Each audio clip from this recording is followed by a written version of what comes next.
Someone posted a question asking about whether you can bring your shot and disc, if you need to bring it in your carry-on or if you can bring it in your check bags. This immediately brought to mind the fun of traveling when your sports equipment is a pair of boots with a metal blade sticking out of one of them and a sharpened pitchfork, but that's a separate story time.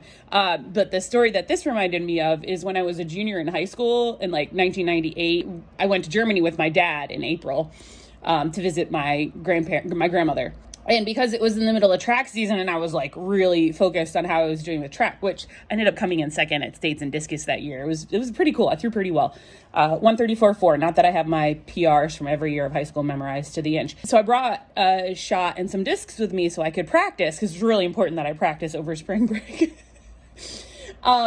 God, if you're a high school kid and you're going on a vacation, even in the middle of the season, like if you want to practice, go ahead and practice. But if you just want to go have fun on your spring break, go have fun on your spring break. Like, enjoy being a kid, just do what you want to do. Anyway, that's a total aside. So while my father and I flew to Hamburg, our luggage flew to Frankfurt. And my understanding is that they ended up in a low pressure chamber. I suspect that they think that the shot was a bomb, perhaps.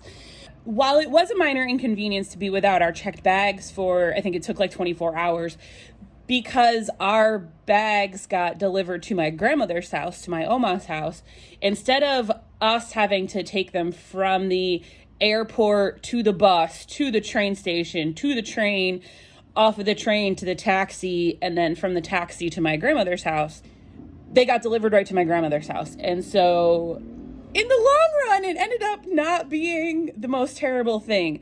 So I don't think this would happen anymore. But yeah, it's a fun story time.